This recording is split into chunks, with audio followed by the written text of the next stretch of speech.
Bonjour à tous et bienvenue dans ce Swiss Bliss. Nous sommes le 9 décembre 2023, samedi soir. Vous l'aurez ce soir, le Swiss Bliss. On va faire un petit point de situation, même si beaucoup de choses ont déjà été dites la semaine qui vient de s'écouler. On est dans une période très très calme mais extrêmement euphorique. C'est pas ce genre de période où on monte de 10% chaque jour, mais tous les jours on monte, tous les jours on grimpe encore de quelques points. Parce qu'en fait, finalement, tout va bien. On est un peu dans ce scénario extraordinaire où tout est en train de se transformer comme on veut. C'est un plan qui se déroule sans accroc. On connaît la vieille citation. Et donc, du coup, on a l'impression que le marché ne peut pas fléchir, ne peut pas bouger, puisque tout va bien. Même les mauvaises nouvelles, on les interprète de la bonne manière. On a eu un exemple très flagrant avec les chiffres de l'emploi cette semaine. L'inflation, elle est sous contrôle. Le ralentissement de l'économie, de toute façon, ça deviendra un soft landing. Ensuite, on sait exactement plus ou moins à quelle date la Fed va baisser les taux. Et puis ensuite, le marché continuera de monter encore. Personne ne revient sur le fait que, historiquement parlant, chaque fois qu'on a un nouveau cycle de baisse des taux, le marché se fait déglinguer. Mais j'ai l'impression que pour l'instant, on profite de la hausse pour aller toujours chercher un peu plus loin, un peu plus haut. Et puis se dire que de toute façon, ça ne baissera plus jamais.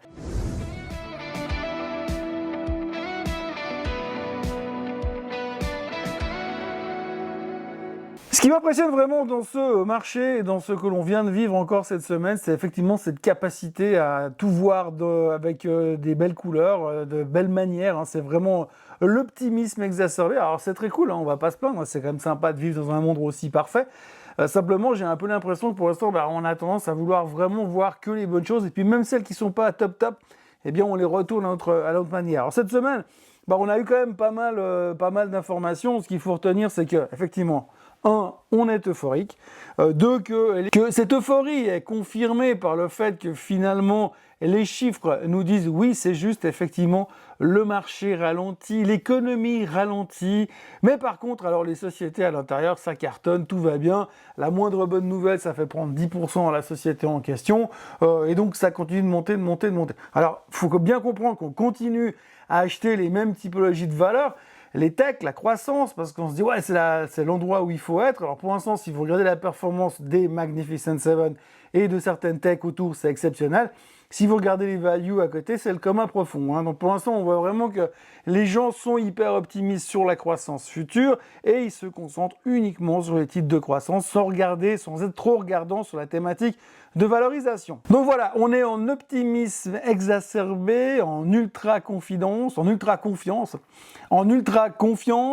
Rien ne peut nous arriver. L'indice de greed est bientôt en extrême greed. La volatilité est au plus bas, ce qui veut dire que les gens ne veulent pas se protéger. On l'a déjà dit et répété. Cette semaine, il y a eu deux chiffres importants, mis à part le fait que l'inflation continue de ralentir à la surprise générale un petit peu partout. Mais il y a eu deux chiffres importants. C'est les chiffres de l'ADP qui sont sortis mercredi et les chiffres des NFP qui sont sortis ce vendredi. Alors les chiffres de l'ADP étaient plus faibles qu'attendus. Alors on se dit, c'est bien, le marché de l'emploi faiblit, donc c'est positif parce que ça va dans le sens de la Fed. Résultat, le marché monte. Et vendredi, vous avez les chiffres du NFP qui sont plus forts que les attentes. Bon, pas de beaucoup, mais plus forts que les attentes. Et là, on se dit, c'est bien, l'économie va bien. Donc finalement, la Fed va pouvoir pivoter dans ces prochaines semaines. Et donc tout va bien dans le meilleur des mondes. Donc en fait, vous avez un chiffre de l'emploi plus faible et un chiffre de l'emploi plus fort. Mais dans les deux cas, on dit oui, mais c'est bien pour la Fed. Donc ce qui est bien, c'est qu'en gros, on ne peut pas avoir de mauvaises nouvelles puisque dans les deux cas, on le prend plutôt bien. Ou en tout cas, on arrive à l'interpréter plutôt pas mal. Alors ce qu'on voit surtout, c'est que les NFP, qui sont le chiffre le plus important au niveau de l'emploi, montrent toujours qu'il y a une forte croissance au niveau de l'emploi et que ça ne veut pas vraiment lâcher. Mais on se rassure sur le fait que finalement, c'est pas terrible, que les salaires diminuent un petit peu. Donc on se rassure un petit peu comme on peut et on fait dire ce qu'on a envie de dire à ces chiffres-là. Et puis ce qu'il faut retenir à la fin, c'est que de toute façon, dans les deux cas, le marché monte. Donc le S&P 500 termine au plus haut à 4602, mais bref, à un nouveau plus haut de ces X derniers mois.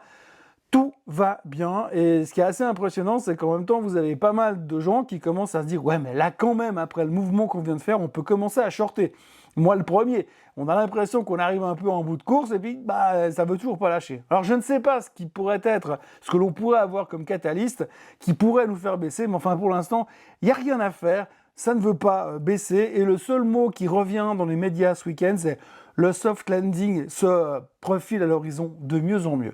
Donc on va pas se prendre la tête pour l'instant. On est dans un monde parfait, On est à l'approche de Noël, il reste 1 ou 2 Swiss Bliss avant la fin de l'année.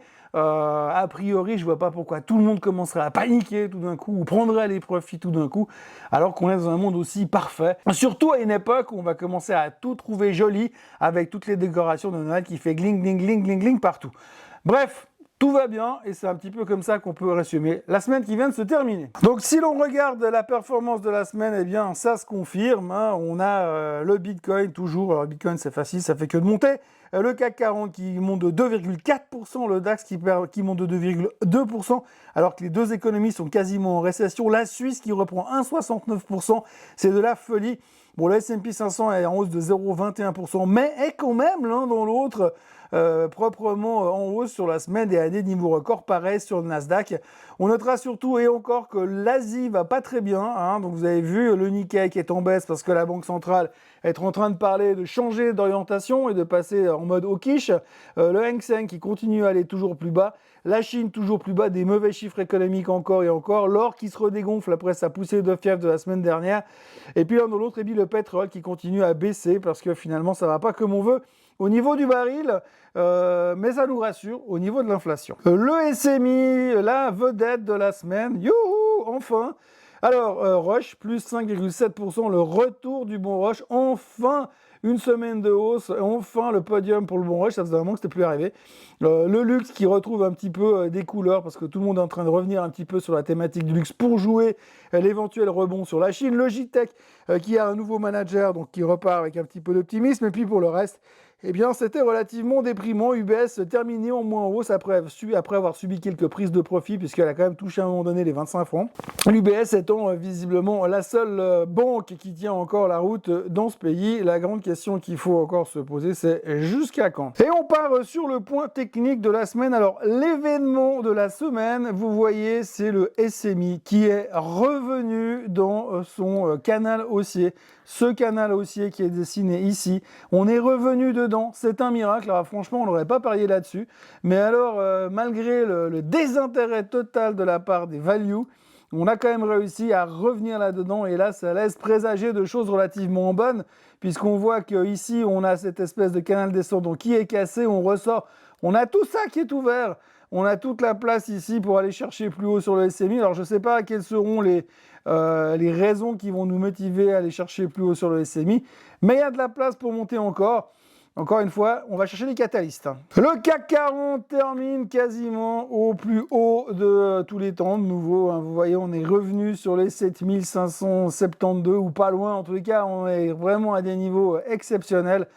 J'avoue ne pas vraiment comprendre pourquoi tout monte comme ça de manière aussi verticale sur les actions françaises ou allemandes, vu dans la situation économique dans laquelle on est, mais que voulez-vous, hein, il ne faut pas aller contre le vent. Alors le risque évidemment quand on est dans ce genre de situation, c'est est-ce que l'on casse ou est-ce que l'on va vivre une correction derrière? Est-ce qu'on nous fait ça ou est-ce qu'on va nous faire un bam bam dessus et redescendre? Alors ça vous me direz c'est facile, on fait pile ou face.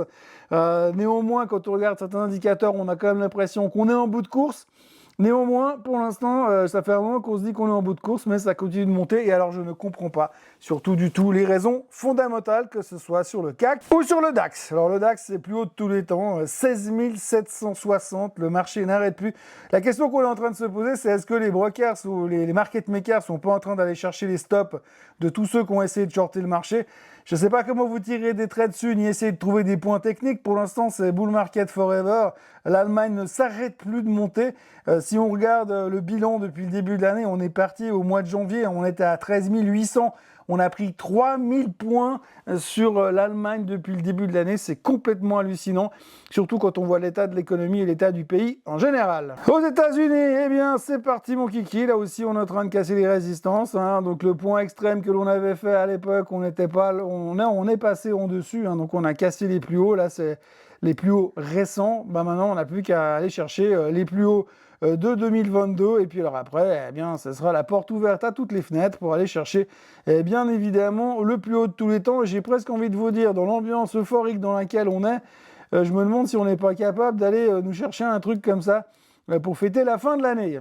Le Nasdaq qui est en train de pinailler dans son même niveau, là, donc là on est aussi en train de casser les résistances, enfin, on a cassé les hauts du mois de juillet depuis un moment, et là on essaie de recasser les récents hauts qu'on a fait au fin novembre, hein, donc là on va aller chercher un petit peu plus haut. Ce qui est assez impressionnant sur le Nasdaq, c'est que on a les petits mouvements de faiblesse qu'on a eu en milieu de semaine et qui sont effacés du jour au lendemain. Si on regarde sur le SOX, eh bien pareil, hein, là on vient rechercher, on a eu aussi un accès de faiblesse qui a duré 2-3 jours. Pendant un moment, on s'était presque dit qu'effectivement, il y avait un truc qui était en train de se dessiner. On sait tous que cet indice-là est un indicateur avancé. Mais non, ça repart à la hausse à chaque fois. Il y a de nouveau un fort engouement, comme je vous le disais avant. Dès qu'on a une bonne nouvelle, on achète de la tech. Je vous montre le Dow Jones, qui ne veut pas dire grand-chose, hein, c'est comme le DAX. Alors là, la différence, c'est qu'il y a eu un événement Salesforce qui leur a fait booster à la hausse encore une fois. Ce qui est assez marrant, c'est qu'on dit toujours que le Dow Jones est un peu plus défensif que le reste. Mais alors là, de nouveau, à l'intérieur, vous avez des Apple et des Microsoft et des Salesforce qui ont bien aidé à aller chercher plus haut sur le Dow Jones. Petit détour par le gold. Hein, vous voyez, la semaine dernière, on a eu un candlestick de renversement absolument exceptionnel sur l'or. Et on a été chercher très haut pour revenir aujourd'hui quasiment à 2000 francs. C'est assez impressionnant. Et puis le Bitcoin. Alors le Bitcoin, il ne s'arrête plus. 44 000 sur le Bitcoin. Tout le monde est en train de chercher les prochains records, les prochains targets. Et je rappellerai à tout hasard que Bloomberg a annoncé cette semaine que selon eux, eh bien, le Bitcoin était parti dans un super cycle pour aller à 500 000. Dans les nouvelles économiques en Suisse, on retiendra que le chômage est à 2,1%, il est monté de 0,1%, ça fout les boules. Et puis de l'autre côté, eh bien, on notera également que durant la période mai à octobre, la Suisse a enregistré 23,9 millions de nuitées, c'est un record historique. Et encore, les hôteliers estiment que les Chinois ne sont pas encore revenus. Je vous laisse imaginer le jour où ils reviennent. Bon, c'est vrai que c'était pas, on a espéré ça en début d'année, mais ça s'est pas trop réalisé. Mais néanmoins, on notera quand même ces bonnes nouvelles sur le côté de la Suisse. Et puis maintenant, on va regarder ce titre. Alors, ce titre, c'est le Bon Rush. Alors, le Bon Rush, vous voyez qu'enfin, il montre quelques signes de réveil. Alors, je vais juste vous lire ce qui s'est produit et ce qui a été annoncé, parce que là, franchement, ça devient très très compliqué. Donc, Roche a annoncé des résultats positifs d'études cliniques avec le médicament en développement Inavolisib en combinaison avec le palbociclib et le fulvestrant contre une forme spécifique de cancer du sein. Les recherches qui ont été étendues sur 325 patientes ont démontré que ça avait des objectifs de survie de 57% plus élevés que d'habitude et qui offrait une meilleure réponse que les traitements tout simples du palbociclib de Pfizer. Et le fulvestrant qui est tombé dans le domaine public. Donc la combinaison de ces trois médicaments sont très positifs. Et c'est pour ça que pour l'instant, eh bien, on voit qu'enfin on a eu le retour du Bon Rush. Alors on n'est pas encore là, hein. On a encore un petit peu de marge de manœuvre, mais vous voyez sur le graphique en live que depuis quelques jours, eh bien, on est reparti de 234 à 252. Il y a encore du chemin à faire. Mais ce qui est assez marrant, et ça, il faut quand même le signaler et en parler quand même, c'est que Rush, il y a bien depuis quelques jours, vous avez que des commentaires bullish. Alors, c'est pas l'habitude, hein, franchement, depuis quelques temps, il n'y a pas grand-chose, mais là, durant la semaine, après ces bonnes nouvelles que je viens de vous lire, eh bien, on a eu régulièrement des gens qui ont dit « Oui, mais Roche n'est en train de faire plus qu'une pause, elle va redémarrer à la hausse très bientôt. » Donc, tout le monde est en train de tourner bullish. Et ce qui est assez rigolo sur le Bon Rush, c'est que, eh bien, j'en parlais l'autre jour dans un webinaire chez Swissquote. Ici, à 400 balles, on a eu l'UBS qui était venu downgrader le Bon Rush, d'accord? Et donc, ils ont fait un downgrade massif et ça a mis quand même un petit moment pour épurer les dossiers. Vous savez, quand l'UBS dit qu'il faut vendre, tout le monde dans la banque commence à vendre ses positions. Et quand l'UBS le dit, ça fait du poids. Donc, vous voyez cette descente-là. Ensuite, on a eu 2-3 mauvaises nouvelles, etc., etc. Ce qui serait intéressant, c'est que l'UBS est toujours sur réduire ou sur hold, je ne sais plus. Il suffirait qu'ils se disent, tiens, avec ce qu'ils viennent d'annoncer, c'est peut-être pas forcément une mauvaise idée de se repositionner là-dessus. Et peut-être que là, on est dans le départ de quelque chose sur le Bon Rush. On peut espérer, mais on sait qu'à la fin, on s'en ressort toujours sur les années et sur les mois avec le Bon Rush. C'est peut-être le début de quelque chose. Le titre suivant, c'est Novartis. Alors, Novartis a C'est surtout la FDA qui a autorisé Novartis à commercialiser le Fabhalta, qu'on appelle aussi l'iptacopan. Alors, c'est pour ça que vous ne me voyez pas à l'écran, parce qu'il faut que je lise à côté. C'est un traitement oral qui est destiné aux adultes atteints d'hémoglobinurie paroxystique nocturne, le HPN. C'est une grave maladie chronique et rare du sang. Donc, cette autorisation supplémentaire de Novartis, eh bien, a fait remonter également un petit peu le titre, pas autant que Roche. Mais donc voilà, cette semaine, on a eu pas mal de nouvelles positives sur les deux pharma suisses, qui a quand même un tout petit peu aidé. Et donc là maintenant, vous voyez Novartis. Vous voyez que la nouvelle a fait rebondir un tout petit peu le titre. C'est pas de la folie furieuse, mais voilà, hein, Novartis qui est collé un peu dans le bas de ce range depuis pratiquement le spin-off de Sandoz à l'époque. Eh bien, on peut surveiller attentivement. C'est toujours intéressant pour ceux qui peuvent le faire via peut-être des CFDs ou ce genre de choses, pour essayer d'aller jouer le range sur Novartis en l'achetant sur les 83 et en la vendant sur les 86, en faisant attention en cas de cassure des 87, de couper les positions et de partir cette fois à la hausse pour aller combler le gap qu'on aura ici. Mais ça, c'est de la musique d'avenir. Logitech qui a présenté son nouveau CEO, sa nouvelle CEO plutôt, et sa nouvelle stratégie. Alors vous voyez que pour l'instant, c'est une techno, hein, donc du coup Logitech, c'est une tech, donc youpi, on achète derrière, c'est un peu tout ce qu'on a comme technologie en Suisse, donc on est venu se repositionner, et la présentation de leur nouvelle stratégie a fait plaisir à tout le monde et a permis au marché de remonter encore un tout petit peu. Voilà, on vient de traverser une semaine très ennuyante, j'aimerais bien pouvoir vous raconter des choses un peu plus sexy. Il n'y a déjà pas grand chose sur les grands marchés, mais autant vous dire que sur la Suisse, c'est Waterloo mort de plaine pour l'instant. Donc on sent quand même qu'on arrive gentiment sur la fin de l'année. On a l'impression que les marchés sont overextended, comme on dit, que quelque part à un moment donné ça va pas, la corde est en train de se tendre, et puis qu'à un moment donné ça va péter et que ça peut faire bizarre. Donc il faudra faire un peu attention, mais en même temps j'ai l'impression qu'on a une telle confiance, et je vois assez mal le marché lâcher là comme n'importe quoi au milieu du mois de décembre, alors que effectivement tout le monde est en train de se concentrer sur la recette du vin chaud. Mais néanmoins, il faudra faire attention au début du mois de janvier, parce que quand on va repondérer les portefeuilles, quand ils reviennent des vacances de ski, en général autour du 15 janvier, des fois ça secoue un petit peu. Mais enfin, pour l'instant, comme je vous le disais, on voit que le bien dans les nouvelles, même si elles sont mauvaises. Donc ça se passe relativement bien. Voilà ce qu'on pouvait dire cette semaine. Il y a encore une chose qui va se produire la semaine qui vient. Le 12 décembre à 18 h, il y aura un webinaire chez Swissquote en direct par webinaire bien sûr. Et c'est James Touati du SAMT à Zurich qui donnera ce webinaire.